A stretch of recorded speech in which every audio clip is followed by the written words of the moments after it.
I'm excited about what God is doing, about what God is stirring, about what He plans to do this year in my life, in our church's life, and in your life. You know, we've talked about how this year is a year of fulfillment, and we kind of have been looking at ourselves and the necessity for us to reset, to make sure that we're functioning to the highest degree, to the best that we possibly can function. And in this series, we've looked at some applications that just need to be shut down in us, some things that need to be changed, some words and some perspectives we may need to see differently. But what truly excites me as a pastor, what really gets me going is the idea of purpose and the reset. So we've gone through this whole reset so you and we can begin to engage in the purposes that God has for us. As a pastor, I shared some verses last week about God's purpose and about it being defined by Jesus Christ. It's Matthew 22, verse 34. He said, hearing that Jesus had silenced the Sadducees, the Pharisees got together. One of them, an expert in the law, tested him with this question, Teacher, which is the greatest commandment in the law? And Jesus replied, love the Lord your God with all your heart, with all your soul, with all your mind. This is the first and greatest commandment. And the second is like it, love your neighbor as yourself. All the law and the prophets hang on these two commandments. The simplicity of our purpose. As simplified as Jesus made it, as simplified as a pastor as I can make it, is simple. We're here to love God and to love people. And you know, last week we talked about the importance of loving God. How you and I were created to love God with all our heart, with all our mind, with all that we are. And today, I believe the challenge for some of us is even greater. I think a lot of times we embrace loving God, but when it comes to the concept of loving people, it becomes challenging. I mean, the bar that's set in Scripture when God talks about love. 1 John chapter 3, verse 16 says, this is how we know what love is. Jesus Christ laid down his life for us, and we ought to lay down our lives for our brothers and sisters.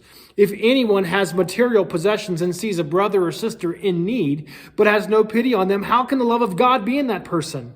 Dear children, let us love not with words or speech, but with actions and in truth. We hear that and we think, man, can I attain that level of love? 1 Corinthians 13, love is patient. Love is kind. It does not envy. It does not boast. It is not proud. It does not dishonor others. It is not self-seeking. It is not easily angered. It keeps no record of wrongs. Love does not delight in evil, but rejoices with the truth. It always protects. It always trusts. It always hopes, always perseveres. You know, I hear 1 Corinthians 13 and I think, man, I don't measure up.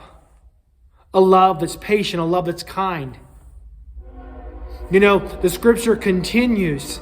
In Matthew chapter 5, he said, you've heard it was said, love your neighbor and hate your enemy. But I tell you to love your enemies and pray for those who persecute you, that you may be children of your Father in heaven. He causes the sun to rise on the evil and the good and sends rain on the righteous and unrighteous. And man, the bar for loving people can be so high. I at times don't think I can ever reach that. And then I read a verse like in Matthew 24 where he's talking about the end times and signs of the end times. He says, at that time, many will turn away from faith and will betray and hate each other. And many false prophets will appear and deceive many people. Because of the increase in wickedness, he says, the love of most will grow cold. And I get nervous because sometimes I connect more with love that grows cold than love that is kind. You know, as we've gone through a challenging year, and I've heard from several that they just wonder, are they truly loving people? Or they become calloused or cold to the comments or to the accusations or to the words. That's a warning from Scripture. So how do you and I love people wholeheartedly? I want to tell you that loving people in the flesh, that me loving people just from myself, is absolutely impossible. Because I am limited. And that love will always be limited that comes from me. The love that I can show others, it will always be limited if I'm producing it myself. But see, Jesus, when he taught, what we looked at last week, and the reality that is proven in 1 John, the epistle in the Bible, is that we love God first. And then because we love God, we can love people. I believe Jesus communicated it this way because we must love God. We must experience God's love before we can fully love people.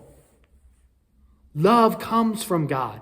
God is love. That's what he says. 1 John chapter 4 says, "Dear friends, let us love one another, for love, it comes from God. Everyone who loves has been born of God and knows God. Whoever does not love does not know God, because God is love." Now listen, if you hear anything in this devotion, hear this. We're able to love people because of the love of God that is inside of us. Our love for people mainly is a reflection of the love of God that he's demonstrated to us. So I'm not producing love. I'm simply reflecting, or a word I like to use is a conduit. I'm the vessel through which God's love flows as I'm able to love people. Romans chapter 12, verse 9 gives us some examples on how to love people. It says, "Love must be sincere. Hate what is evil and cling to what is good. Be devoted to one another in love. Honor one another above yourselves. Never be lacking in zeal, but keep your spiritual fervor serving the Lord. Be joyful in hope, patient in affliction, faithful in prayer. Share with the Lord's people who are in need. Practice hospitality. Bless those who persecute you. Bless and do not curse. Rejoice with those who rejoice and mourn with those who mourn. Live in harmony with one another. Do not be proud, but be willing to associate with people of low position. Do not be conceited." In reading those verses, we've heard how to love people. The first thing they tell us is that love, it must be sincere. It must be genuine. That verse said, love must be sincere. Hate what is evil and cling to what is good. Oftentimes, when we force love, or when we're trying to love from ourselves or out of obligation or begrudgingly, it's a love that is fake. It is not real. I want to love people with a genuine love. 1 John says, "Dear children, let's not love with words or speech, but with actions and in truth." We love sincerely. When I love people, I want to love brotherly. That's with compassion and charity. Romans 12:10 said, "Be devoted to one another in brotherly love. Honor one another above yourselves." My love for others must be one of compassion, must be one of charity.